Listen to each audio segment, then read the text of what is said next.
once they're all on. Okay. Well, I make it time to start. I don't know about everybody else. Yeah, if you haven't already, say hello in the chat box. So we know you're here. It's brilliant. Lovely to see you all. Okay, there was a couple of things. So just want to share my screen with you and bring up this, if you remember. So this was last week's homework, which was, if you remember, last week we talked about what does value mean? How do people measure value? How do people make a buying decision? How does it work in their brains? And we talked about the fact that although we often think logically, most buying decisions are made emotionally.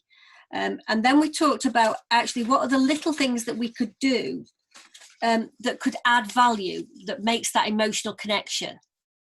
And we talked about the different things about it, and you were all very good. You came up with loads of ideas, but I asked you as homework to think about these 8 things and come up with at least 2 ideas for your company about ways that, how could you reward a client? How could you make them feel they get something back? So we talked about the fact that sometimes you're already doing discounts for bringing tax returns information early. You might be using, if it connects with them, B1G1. Well, you know, which one of these global goals do they want to connect to? There's also sort of things like that. We talked about reminding them, helping them by giving them timelines, maybe doing newsletters, maybe doing things. So what things are you doing? We talked about recognizing them, you know, giving them something that's special and personal. So I mentioned that Michael Hem does these mugs where he gives them, that has their own personal goal on it, and it recognizes their goal, but it also connects back to MDH. Maybe doing birthday cards or you know, special occasions. Support me. So we're already doing that, but actually reminding people that we're there to help them, particularly with things like HMRC, perhaps building into your pricing structure, you know, the insurance around that, giving them training, offering them things like that. We talked about choice, didn't we? And about choosing for them. So giving them choice and showing them, but they're saying, you know, I recommend that the best thing for you could be maybe. So that could be in software. It could be apps, couldn't it? If you're things like that, it could be about incorporation, helping them through things like that. And then we talked about assuring me, you know, we talked about when people buy something, they need confidence that they've made the right decisions, some assurance. So, you know, have you got guarantees? Have you got sort of testimonials or stories? Have you won awards? And this Thursday is going to be fantastic, isn't it? Because this Thursday we all get to vote for the AVN award. So that's going to be amazing, isn't it? Excellence in challenging times. So that will be fantastic. And then we've got challenge me. So, you know, we're not here just to be completely soft on them. We're here to sort of give them some ideas. So perhaps using simple stuff that works to challenge them on pricing, those sorts of things. And finally, emotionally connect with me. So making that connection, and that might be through something like B1G1 or some charity, but it might just be that actually listening to them, having those conversations. We talked about the know, like, and trust. So I'm hoping that from last time, you've looked at your business and seen, are the things we're doing, what else could we do to start that connection? So today, Shane has very kindly agreed to come and talk about the prospect and the customer journey and how we can add value to those, because there's a whole process here and there's lots of little things that we can do that make that connection stronger, that add value, but, you know, are not costly, are they? They're just things that can be happening. So Shane, am I okay to hand over to you now? Yeah, by all means do. Thank you very much, Emma. So let me big. Okay, so yeah, in today's session, we're going to be looking at, as Emma said, the value part of the roadmap, and specifically the value perception that your customers, your prospective customers, will have of you right from the very first moment they come across you. Because if you imagine that if somebody finds you, let's say they find you on a website, maybe they've Googled accountants in my area or whatever it is, they're checking you out, they'll inevitably check out 3 accountants' websites. Will yours be kind of here in their value perception? Will it be here? Will it be here? Will it be through the roof? But of course, that's not where it stops, is it? Because the next thing that they might want to do is maybe get in touch, or perhaps they'll receive an email from you.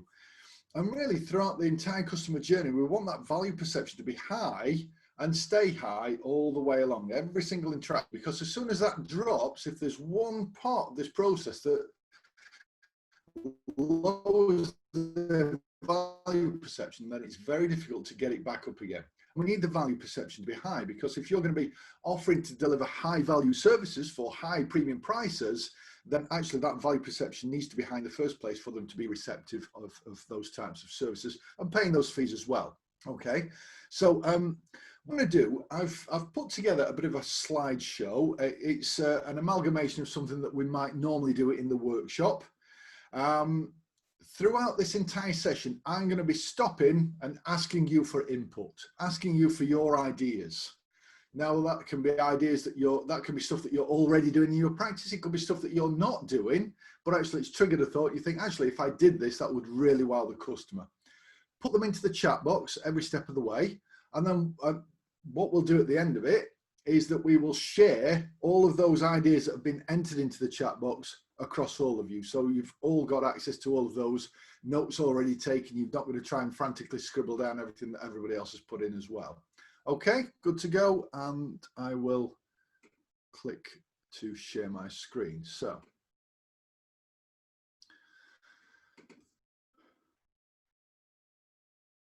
let me just, I've shared my screen, but I've forgotten to optimize it. I've got a couple of little videos in there as well.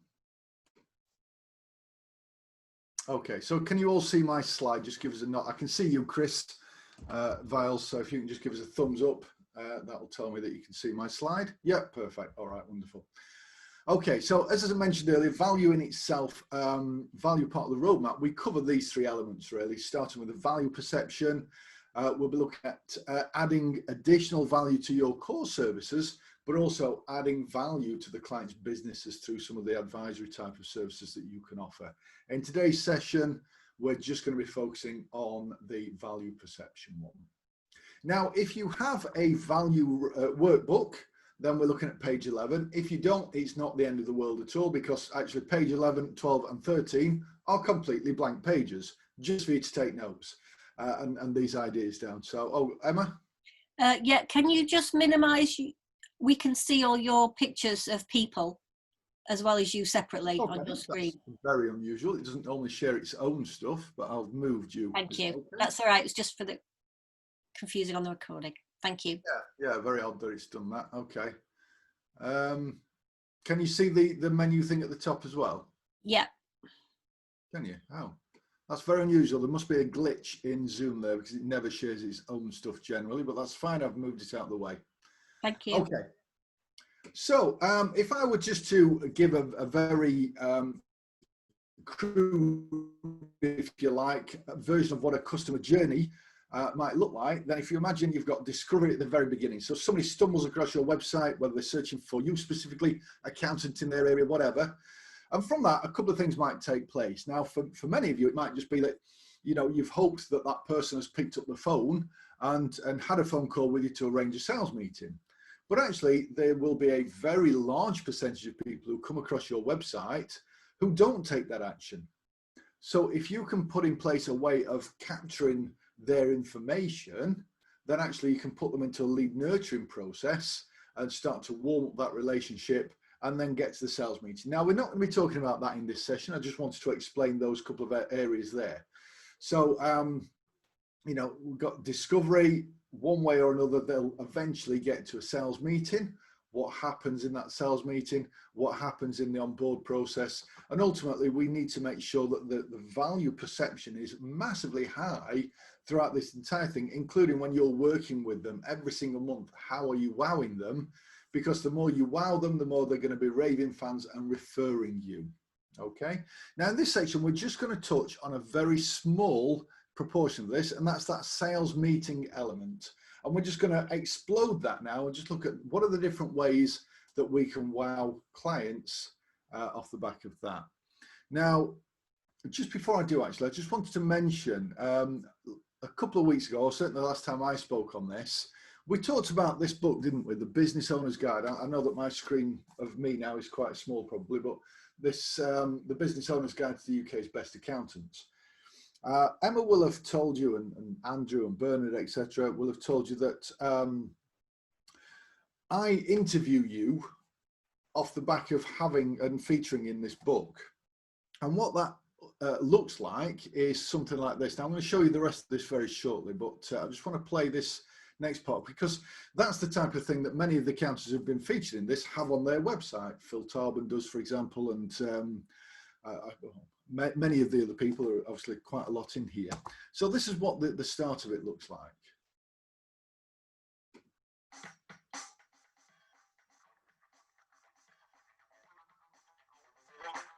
Hello there, I'm interviewing the owner of a truly remarkable accountancy practice, a multi-award-winning accountancy practice based in Peterborough. This is Shaz Nawaz of AA Accountants, as I say, down in Peterborough. Shaz's practice has demonstrated remarkable progress over the years in terms of how it helps its business owner clients build their businesses up. Shaz features in this book the Business Owner's Guide to the UK's Best Accountancy Practices. And in order to qualify to feature in this book, you have to demonstrate the...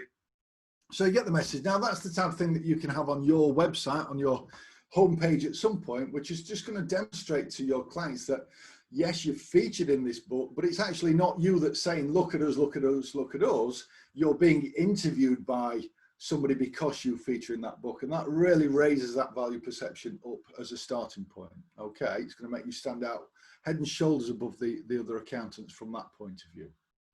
Now, what I'm going to do, I'm going to share with you, and some of you may well have seen this presentation. It's called Eves and Xavier. I'm going to share with you on that, but what I'm going to do is I'm going to show you Eves. Eves is what I would refer to as fairly traditional accountancy practice, doing stuff that most accountants out there do. And Xavier do things a little bit more different. They represent more of an AVN accountant. But actually what I'm going to do is compare that, show you Eves, and then what I'm going to do is stop and say, right, what would you do now? What would you do differently? How could you be better than what we've just seen with Eves? Okay, so let me just pull up my next slide. So if you imagine somebody's come along to your website, they've looked at yours, they've looked at 3 others, and 2 out of that 3, they decide to give a ring. One is Eves and Co, and the other is Xavier. So they phone Eves and Co.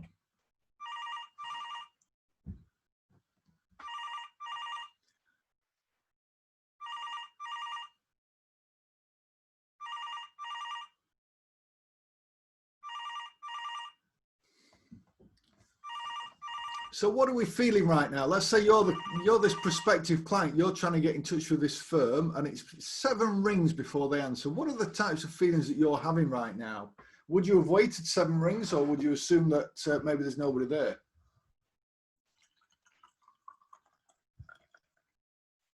I'll be gone. Yeah, exactly. Yeah, feel free, but it doesn't have to just be the chat box, by the way. I'm happy for you to verbalise, but obviously the benefit of the chat box as well is that we can share that. But yeah, absolutely, most people would probably have given up by now. So let's start the exercise then. Every single one of these slides is going to have a little post-it like this. So what would you do? What do you do that's better right now? So just give us a flavour. This is an easy one to start with. Yeah, go on.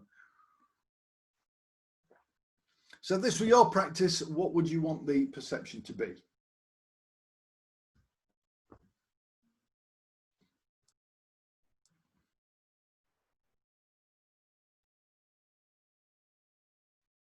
Yep, spot on, Jason, with the 2nd ring. Yep, systems need to be in place. You can outsource reception, absolutely. There are more and more people doing that. Moneypenny and various other people like that. Really professional way of answering the phone, and they follow your systems every single time. Yeah, 2 rings is consistently coming up as well. You've got 3 rings there, Dawn. Research was conducted that actually about the 2 rings, so maybe 3 is a borderline, but about the 2 rings is the right time to answer the phone. Anything sooner than 2 rings, you'll actually startle the caller and you can throw them off their train of thought as well. And more than 3, maybe the 3 rings is they're starting to think, well, are they not bothered about answering my phone call? Okay. So, okay, good stuff. Now, in this case, yes, Xavier and Co answer after 2 rings. Okay, so the phone gets answered. Now, Eves and Co answer the phone. Eves and Co, and they kind of leave you this impression of somebody really abrupt and maybe not very pleasant to speak to down the phone. Okay. And actually, we do form a picture of who we're speaking to, don't we, when somebody answers the phone? And that can be really important. It is the first impression. This is first contact, really, isn't it? So what would you do? Type into the box. How would you answer? What would be the process?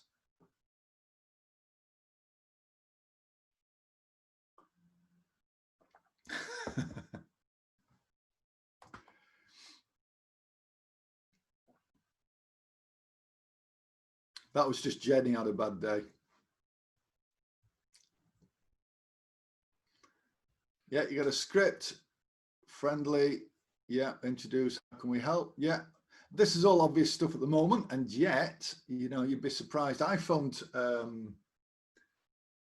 can't, not that I would share anyway, but I can't remember who it was now, but I'd phoned a firm the other day, and it was almost like that. You know, it was very abrupt. It was the name of the practice. It was about 7 rings. Okay, look, guilty as charged. It's perfectly okay. This is about raising our awareness so that we can do something about this stuff, okay? Oh, are you suggesting that that was you that I phoned? It wasn't you that I phoned, Chris, if that's what you meant by that. Okay. But yeah, absolutely. So it's about having a system in place and a script.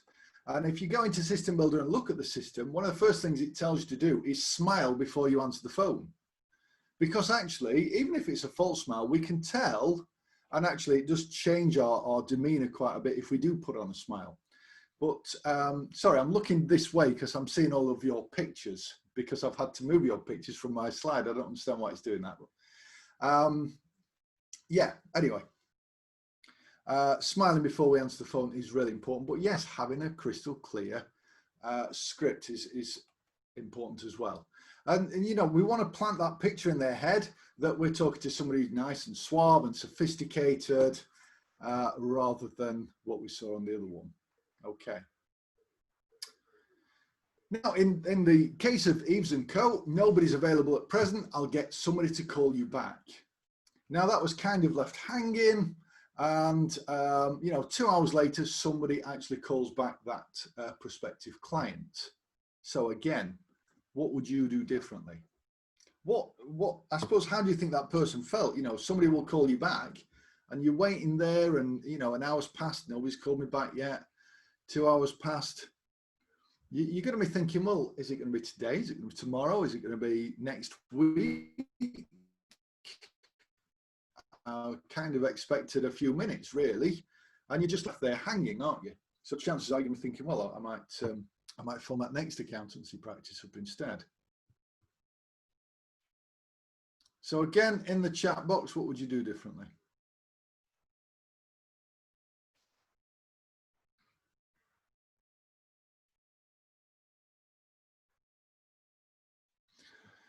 Yeah, that's a great point, Neil. Yeah. I mean, certainly what some of our members do when they're using the likes of All Day PA as well is that they will get All Day PA to book a slot in the diary that's mutual. So they use, you know, we use Acuity to book our calls in, and that's, for example, if somebody books a call with me, it works for my diary because I've allocated certain times when I'll have those types of discussions. And it works for the recipients because it's fit into their diary at a time that works for them.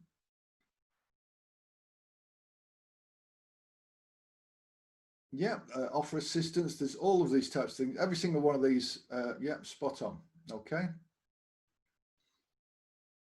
Yeah, so let's have a look at Xavier. In this case, they just say, look, the best person for you to speak to is Jenny. Jenny's not available right now, but I can see she will be within 20 minutes time.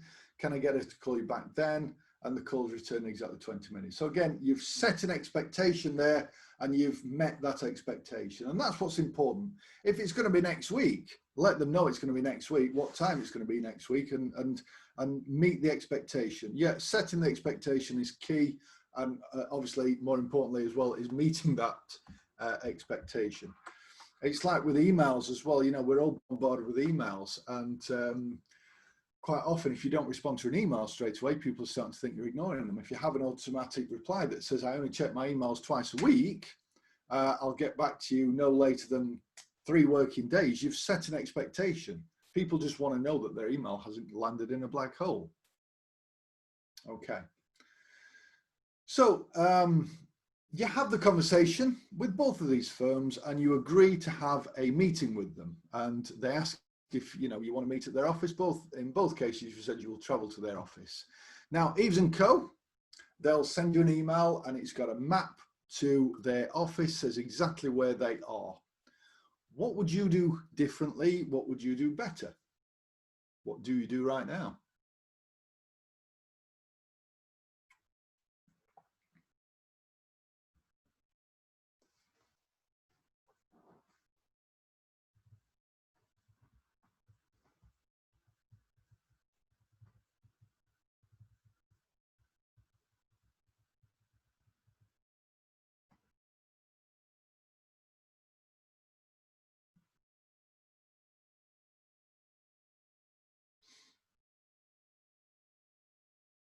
That's spot on, Jason.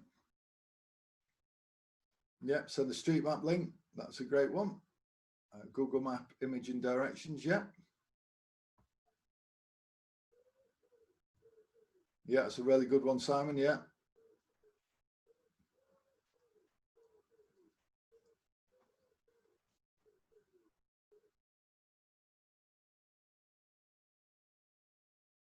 Okay, so okay, spot on. Well, look, let's have a look at what Xavier do as well. So what Xavier do is they will send out a copy of their book in the post as a starting point, which really raises that value perception, doesn't it? They are the author of their own book. Now, you know, every single one of you on here knows that you can be the author of your own book. I like to think that you're all working towards getting your version of that book, if you haven't done so already. So that is a great opportunity there. Send that book out in the post. Yes, send out the map by all means. Yes, the specific link to pull it up or whatever it is that they'll need for their sat navs. Absolutely. Talk about the parking. Yeah. Obviously that's just a detailed.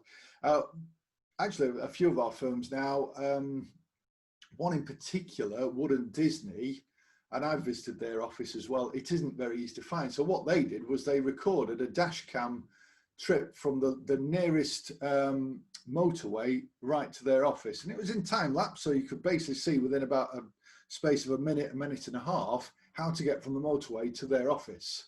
And it just made it really simple, because actually what the sat nav did, because generally you put in the postcode with the sat nav, it takes them to the other side of what a blocked off road. And so you have to go all the way around through the wilderness to get to the correct side. So they found that this was a really good way of doing it. Oh, you got your book last week. That's brilliant, Paul. Excellent. Okay, so they're just a few examples, of what you could do differently. So let's have a look. Your prospective client arrives at your office, and let's say you do have your own car park. But actually what you find is that your prospective client gets out of the car. They've had to park at the far side of the car park. It's absolutely throwing it down. But they make their way across the rain, through the puddles and up to the door. Again, what could you do better if you're able to?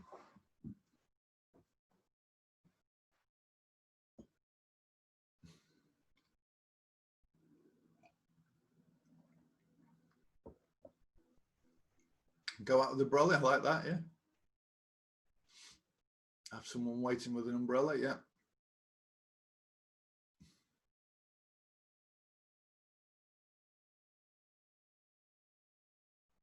Yeah, and again, you're quite right, Libby. Obviously, that can only happen if you're able to do that, depending on where your office is.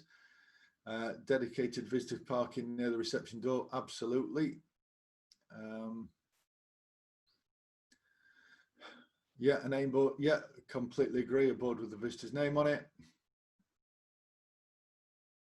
Yeah, spot on. Okay, so we're all in alignment there, and yeah, absolutely.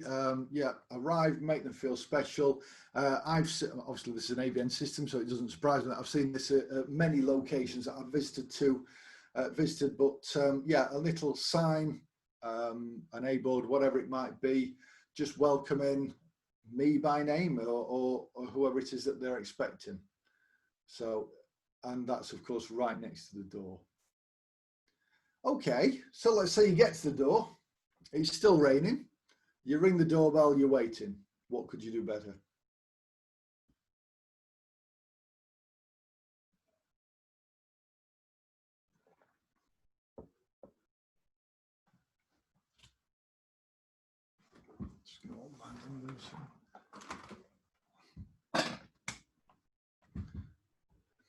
Yeah, you can be ready for them to arrive, absolutely. You certainly don't want to keep them waiting.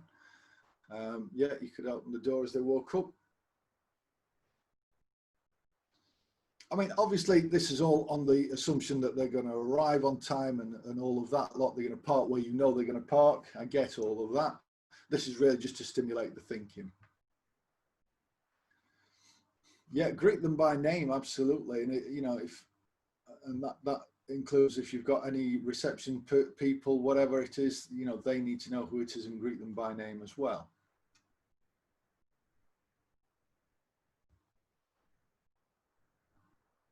Well, it's a fair point with the pandemic, of course. But I mean, now we're in a position where people can visit your offices as well, aren't we? I mean, I was just speaking to somebody a few minutes ago who had somebody in their office as our call was due. So that is happening again now. But I also, you know, from a safety point of view, you want to be making sure that everybody's wearing their masks as well, don't you? Yeah, good point, Libby. There is that as well. Okay, so yeah, walk-in greeting instantly. Now, one of the firms based down in Peterborough, their office, their main sort of open plan office is at the end of quite a long corridor to the door. And so, you know, if you were to stand at the door and ring the doorbell, you'd perhaps be waiting a few seconds for somebody to come and answer it anyway. So they basically have a sign on their door saying, just come in. It's not locked. And the first thing you see is this life-size cutout of the actual lady who covers the reception that says, you know, welcome to Greenstones. We know you're here. We'll be with you in less than 8.6 seconds. And of course, they beat that every single time. That's her KPI. There's been a few versions of that developed as well, where the times come down. So that I'm sure you'll agree, you know, you walk in, you see something like that. I can remember being very surprised by that. I've never seen that before.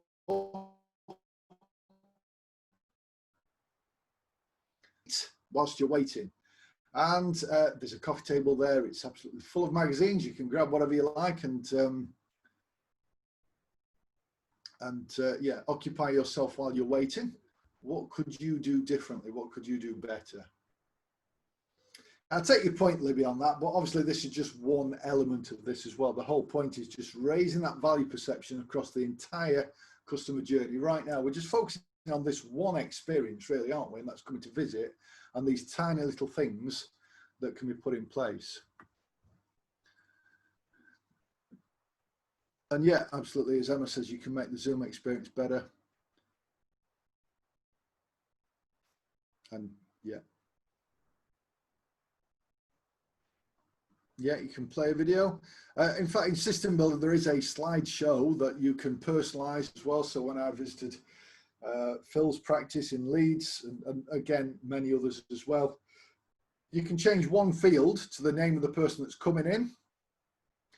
And throughout every single slide on there, it says, Shane, did you know about this? Shane, we'd love to help you with this. Shane, have you thought about this? All of those types of things throughout. Have their favorite soft drink, hot drink ready? Absolutely, yes. Offering a drinks menu, yeah, okay. So let's just take a quick look. So yeah, we've got drinks menu on there.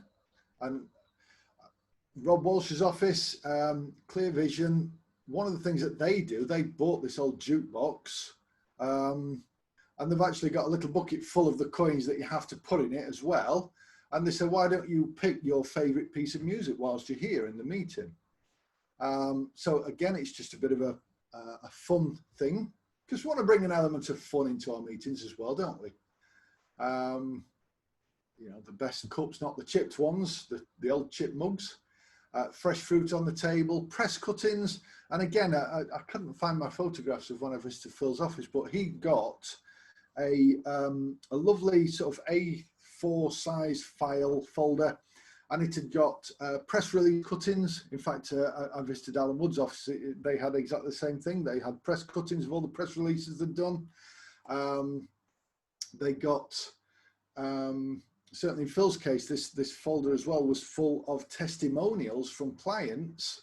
And on the front cover, I really loved this as well, on the front cover of the folder, it was a child's drawing with child's writing that said, look at all the nice things that people say about my daddy. So again, we've got that kind of, that personal touch in there as well. You know, photos on the wall, meet the team type of thing. But also, you know, most people in their practice have got certificates on the wall. Now, certificates are important. You need the credibility side, but what else could you have on your walls?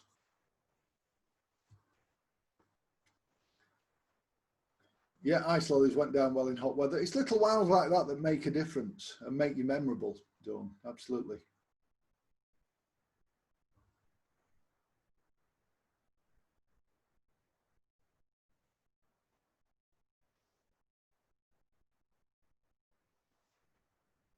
So you can have team photos, yeah, absolutely. You can have testimonials up there. What else?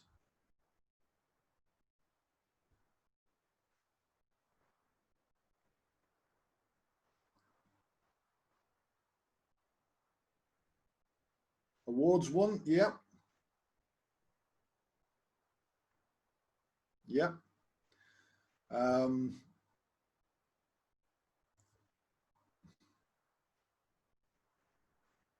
Yeah, absolutely, Barry, well done. Yep.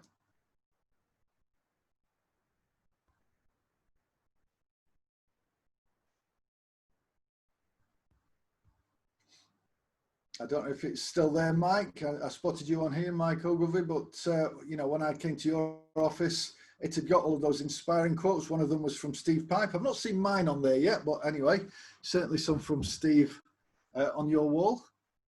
Yeah, absolutely. So lots achievement wall of tax savings. Yeah, absolutely, and they're a great thing to have on there as well, aren't they, Simon? Spot on. Yeah, your B1G1 goals.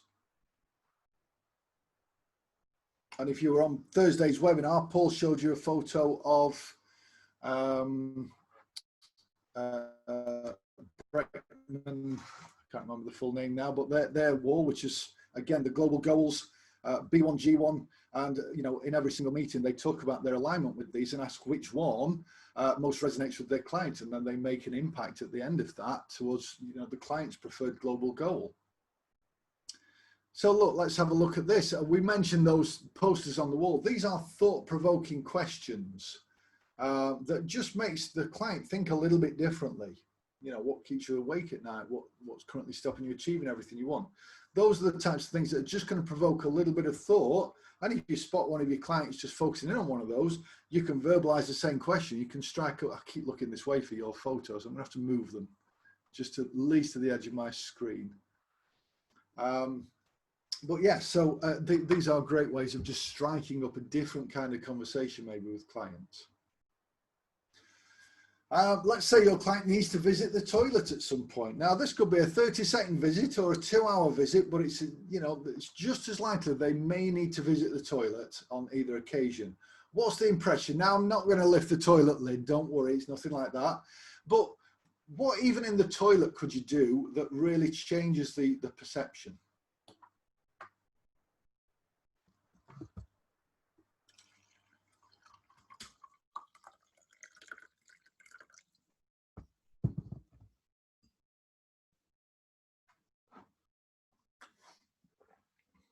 Clean it.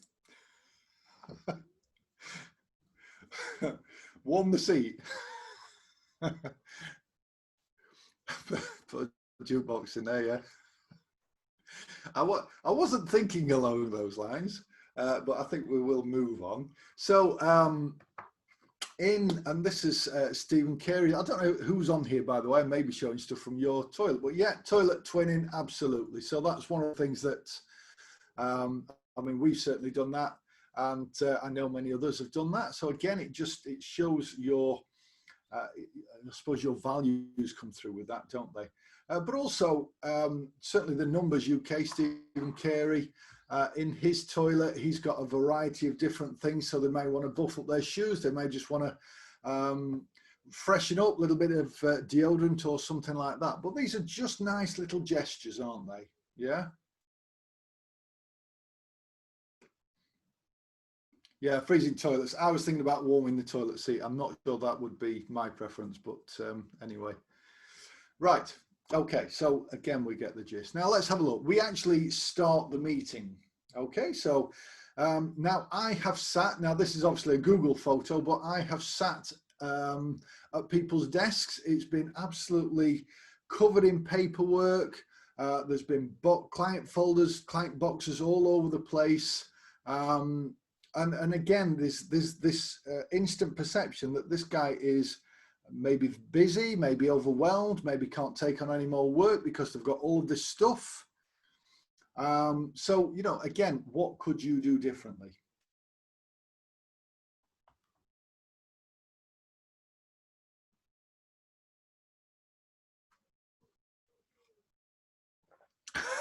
I wasn't thinking of you when I said that, Simon.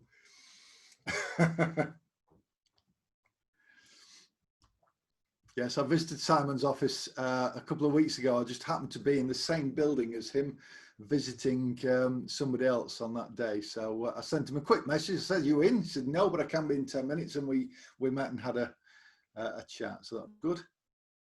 But I wasn't thinking about that for yours. Yeah, have a separate room for your meetings. Absolutely. Never let them see your desk. Yeah, I don't if I can avoid it. Yeah. Okay, so clear table, professional meeting room. Yeah, look, let me just show you. So one of my visitors, and you saw a glimpse of this earlier, was Shaz Nawaz. Now, when I visited him, now I had a purpose for visiting him. He just won the Firm of the Year award that year, so he just happened to have this big, massive trophy on his desk. But guess what? That's a massive talking point. Now, his conference room here, really, really nice. He's got awards. You can probably just see over his head in the background as well. There's at least one award there. There are others on the table. So lots of awards straight away that are being demonstrated there. Awards are fantastic because it shows that somebody else has recognized what you're doing. Apply for as many awards as you can out there, because so few people do. Your chances are significantly higher. Doesn't matter if it's a business award, a accountancy award, just get the things on the tables because they do speak volumes about you. Okay. Now I'm going to talk to you very shortly about this little box that I don't know if you can see my mouse moving over it, but there's a little box on there as well. But I'll come back to that shortly.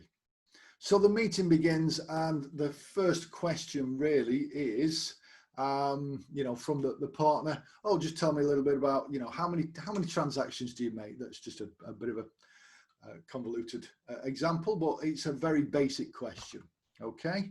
So what are the types of questions you ask a client when you first meet them?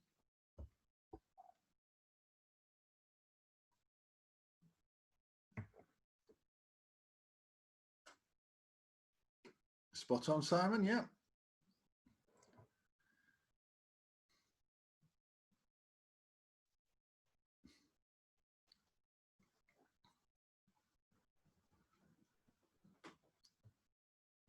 Yeah, good questions. Asking about them, really showing a genuine interest is very important, of course. Yeah.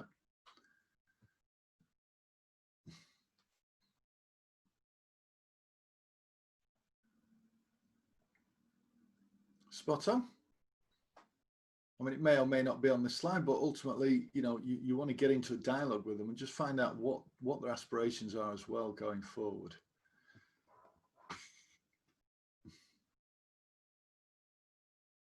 Yeah, absolutely. That's perfect. Okay. So the meeting begins now. Everything you've put in there, absolutely. These are some examples of what people do as well.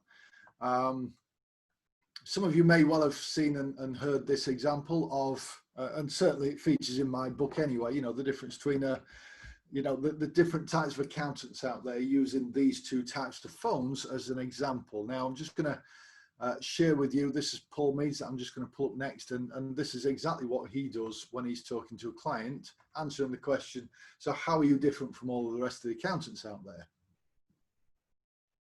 There's lots of different ways. To summarise, our clients benefit from fixed fees. We guarantee never to give any surprise bills. But what's really important is we offer a lot of added value advice, and it's proactive advice. I have regular meetings with clients, and I sit on their boards and talk about strategic planning for their businesses.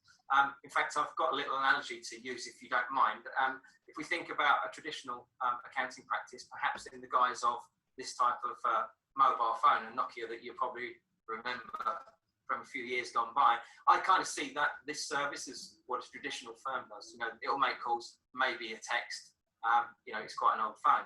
However, we're as a practice, we're much more like this type of phone, and we basically offer a lot more service to business owners. So we tend to work with a fewer number of clients to give them those additional services. So that's the way that Paul sets himself apart. And again, I think that's a really good analogy, that, because yes, the newer phone on the right there still does the phone calls and still does the text messages, but a whole range of other added value type stuff as well, doesn't it? Okay. Now, I just want to go back as well in terms of wowing that client with that original video that I showed you, and just jumping forward a little bit. Just listen to this story about that box. Came over with his wife, called me up and said, "Need to see you for 5 minutes," and he did. And he said, "You've helped me so much, much more than you actually promised. You've gone way beyond that." And he actually bought me a brand new Rolex watch. That's fantastic. As a thank you for all the work we've done for them. And that, I will treasure that, of course, but it goes some way to demonstrate how this one particular client feels we've helped them. Yeah, I mean, yeah, like you said, Don't need to play all of that, but ultimately having that on his table, and that was open with the watch on display. I couldn't help but ask why he's got a watch on his table. So I was the one asking about it, and he was just answering the question. He wasn't there going, "Oh, look at this watch, your client bought me this." He wasn't saying any of that. Yes, he was basically tempting the question, but then because I'd asked it, he was simply answering that, it's just a different way of communicating the type of value that you bring to other clients. The fact that they went out and bought him a Rolex watch by way of expressing their gratitude, their thanks for the stuff he's doing. Now, Eves & Co are still kind of asking the bog standard questions here, aren't they? Whereas Xavier & Co are still setting the scene. You know, Xavier & Co are going on to say, look, you know what, one of the ways that we're different is that we provide you with better data, because better data leads to us being able to provide better analysis for you. Better analysis enables you to make better business decisions. Better business decisions, you know, it leads to better results, and therefore a better business, which gives you a better life. And through our global, you know, goals, alignment, etc., this all leads to a better world. Okay, so is that a different way of really communicating the difference between what you're like as an accountant compared to other people? But it's not finished. So what Xavier & Co go on to say is, look, working backwards from that, it would really help me to understand a little bit more about your business now. What could it look like if you wave a magic wand? So all of these things that came up in the chat box, absolutely. What's holding you back? What are the challenges standing in the way? So let me show you how we help our clients improve. And they will go on to talk about how we go through this 9-step methodology with a numbers folder, helping you to, you know, through a performance measurement and improvement system to improve your business. We provide you with a key improvement possibilities report on a quarterly, a monthly basis, whatever it might be. So you're looking, you know, there are opportunities for you to improve your business in a proactive manner. We will regularly benchmark your business against your competitors and give you an insider's look at how they're doing compared to how you're doing, so that you can start to focus on making those things better.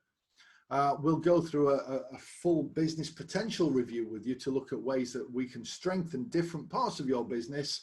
The 7 key sales drivers is just one example of doing that. We have cash flow drivers, we have profit drivers as well that we can analyze on a regular basis. And we also have 71 ways to pay less tax that we can give you access to as well. Okay, now they might go on to say, look, you know, can you see how by helping you in this way, you can we can help you achieve those aspirations you've just shared with me. In other words, you've found out what the gap is, where they'd like to be and where they are now, and then you've filled that gap by showing them exactly how you can help them get there. That's demonstrating the value. That's giving some substance to how you can help, rather than just saying, well, we can help you get there, pay us X amount a month for a business advisory type of session. This is, you know, those methodologies that I've just taken you through are all advisory type sessions in themselves, but we're just raising the value perception at this time, aren't we? Okay. So again, we continue. Eves and Co are still asking silly questions. Xavier and Co, you know, I know all that may seem a little overwhelming, so we like to keep our options simple. We believe that everything I've just shown you is important, and so to a larger or lesser extent, these parts form our standard package. We've got 3 levels of service. Let me explain what they consist of. And then at that point, they will get the brochure out where they will talk through. And again, you've got access to this brochure. You can personalize this. You can put your own logos on it. You can tweak any of the wording you want to. It's there as a starting point for you. But what that does is it conveys the problem. So you can see that actually everything that that business owner's just said, you've also got in this brochure. It shows you thought of it sooner. It shows that you're on the ball. These are the problems that people have that we help with. This is the solution, and this is our 3 levels of service in a top-down fashion. Whereas Eves and Co just say, well, it'll cost you somewhere between 5,000 and 6,000, depending on how we get on. In this case, they say, let me just load up our pricing software. We'll give you an exact fixed fee based on your exact situation and needs. And then they will produce that fixed price agreement that says exactly what is included, what isn't included. It talks through the guarantees, all of those types of things as well. Okay, meeting finishes. Now, let's say that in both cases, the client has said, that sounds fantastic, let me go away and think about it. Now, usually if you present the fixed price agreement to somebody, you've got a decision there and then. However, if they want to go away and think, they leave the office. Now, in Eves and Co's case, when they leave, they leave. What could you do better?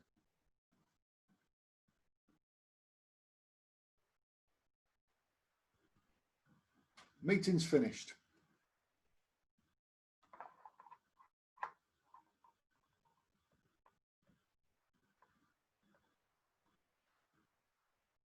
Yeah, certainly agree. A follow-up call, you should never let them go without that anyway, for sure. And put that as a calendar entry rather than just saying, shall I call you in 2 or 3 days? Actually get a time and date in the diary so that they're expecting a call. They're not thrown off. Follow-up calls. Yeah. Takeaway. So I like to give some form of takeaway, absolutely. I'd like to choose a package there and then, if not arrange. Yeah, absolutely, Paul. Completely agree. When shall I contact you? Yeah, so we're talking follow-up here. I'm thinking actually before they leave the building, though, there's maybe something else you could do. So let me share with you what Xavier and Co do, unless anyone's still writing. Yeah, so again, calendarize the follow-up call, absolutely. So look, what would be great is to leave them really remembering you over and above, looking that way, really remembering you over and above the next accountant that they visit. Okay. Now, this doesn't matter whether they're a client or a prospect, but this is just one example as well. And many different people do many different things, but you want something memorable. So this was actually, this idea first came from Julie Angel, based down in Kent. And what Julie did was in a room just off of her reception, she installed a scale Xtrix. And what she'll do is just before the client leaves, she'll say, fancy a bit of a challenge or something like that. If you've got a couple of extra minutes, and she'll take them into this room. And on the wall is a big leaderboard where other clients have written down their name. You know, if you've seen Top Gear, you know exactly what I'm talking about. They've written down their name and the time that they did the fastest lap in. And then what they'll do is they'll just have a quick race with each other, a bit of warm up. And then she'll say, right, you're ready to be timed. She'll time them. They'll get somewhere on that leaderboard. It leaves them with a memorable, you know, something to remember the visit by. Now, it's 2 or 3 minutes of fun. Most of us probably haven't played on a scale Xtrix for years, if not decades, unless you've got young kids or grandkids. It's just a few minutes of fun. But guess what? Next time they're out and about, maybe on the golf course, talking to somebody else, they're going to say, you never guess what? I was at this accountant's the other day and I was playing a scale Xtrix. But actually, you know, this accountancy practice is really switched on. They really got me thinking about my business. Now, I'm pretty sure that they're going to help me, and I think you should talk to them too. You know, so hopefully you'll get the gist from that. So just think about what could you do. Scale Xtrix may not be your cup of tea, but what could you do that leaves them with something memorable? And we're talking an experience here. Okay.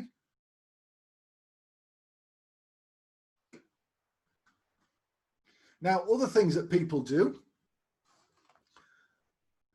Rob Walsh, for example, because he's very close to car valeters, he's got a bit of an agreement with them that if any visitor parks in his car park, they'll come up and valet the car.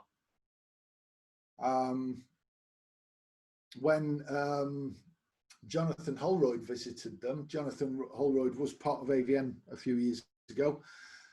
He was off to, his next visit was over the M4 toll bridge over to Wales. And so actually they'd said, oh, your car's just in the way, do you mind if we move it? Do you mind just passing the keys over?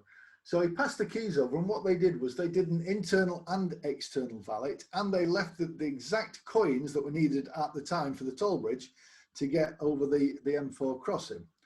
Obviously, they'll lend you an umbrella if it's throwing it down. These are different people, you know, they do a traffic check just to let you know what it's looking like, and give you a little snack for the journey. Anything like that is just going to be something memorable, isn't it? It's over and above, and that's all we're looking at. It can be the tiniest little things, you know, maybe just a bottle of water for your journey or something like that. Okay, now I've got a question for you. Eves & Co. quoted £5,000. What do you think somebody would be happy to pay Xavier & Co? More or less as a starting point?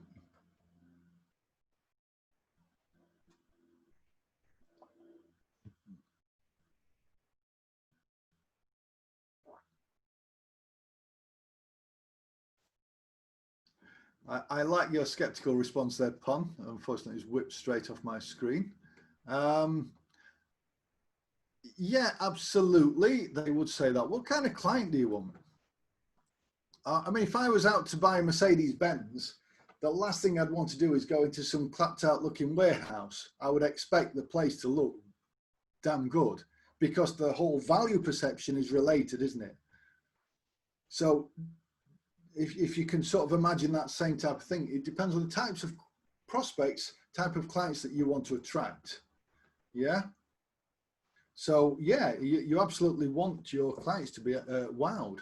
If I'm going to get some strategic input from a business person, I want to know that they're driving around in a Ferrari or they've got their multi-millions sat in the bank somewhere. I don't want somebody who's turning up in a clapped out banger telling me, I can help you grow your business. forgive the facetious tone to my voice there, but hopefully you'll get the point that I'm making. You know, it's up to you. How do you want to present yourself to get the right kind of clients?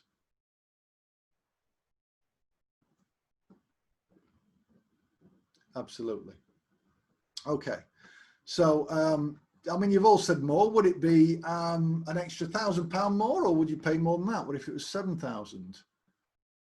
Because what we tend to find is that AVN members are charging significantly more because the value that they're demonstrating right at the beginning of this journey, I keep looking to that screen, the value perception that they're delivering is very high. And of course you have to follow through on the value, but this is about just thinking about your customer journey from discovery right through to them being a client and working with you on an ongoing basis. Has this been a useful session?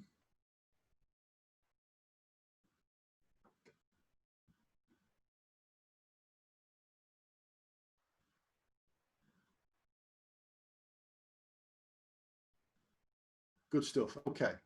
So what I'd like to know then is, what action are you going to take, or actions, off the back of this session?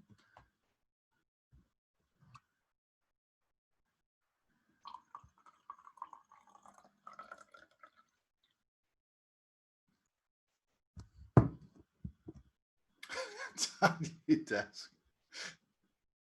Okay, what else? Okay, understood that. Understood on that one, Jason. The frequency of these sessions, of course, is fast-paced now, isn't it? You can, by all means, Stephen. Yes, I'm not sure if they're already in System Builder, but I will certainly make them available by all means. Yeah, even if you just take one or two of the ideas that have come from this and just make them happen in there, then that would be great. Outsourcing the telephone, that will definitely free up a lot of your time, because actually just outsourcing the telephone answer service and getting them to arrange calls back on your terms, so you allocate slots, means that your productivity time is going to be uninterrupted as long as you turn off your emails, in which case your level of productivity will absolutely soar. And yes, doing the books is how do I write a book? Pon, you've only just joined us, so you won't know about that yet. But yeah, you get to become the author of your own book. Well, co-author. So in other words, we've written about 96% of it. You just need a small contribution to justly call yourself a co-author of the book. And then your name gets to be really big and ours is really, really small. But you'll find out more about that as you go on. I think you are only literally just starting with us. So,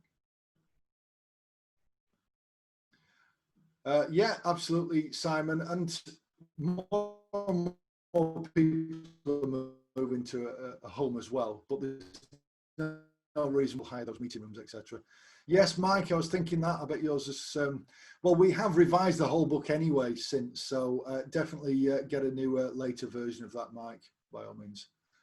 Right, spot on. Well, I make it about 90 seconds to the finish of this, so thank you for that. I hope it was, well, obviously you've all said it was useful too, so that's great. Have you anything to finish on, Emma? Yeah, well, I just wanted to say, obviously, join us again next week, where we'll be continuing this value workbook. As you know, it's normally a 2-day live event. So having to chunk it down into our sections has been a bit of a challenge, but we will keep moving on this. If you haven't got the value workbook and you need it, please let me know so that I can put it in Coach Accountable for you. And finally, make sure you do join us on Thursday to vote for the AVN Awards, because your vote counts, and you're going to hear some amazing stories of people helping things, and perhaps remind yourself of some of the things you've been doing too. So hopefully you'll join us this Thursday at 12:32. Excellent. Spot on. Well, thank you, everybody. Yeah, don't worry, Pon will be sorted. All right. Cheers, everybody. Thank you. Take care. Bye-bye. Bye.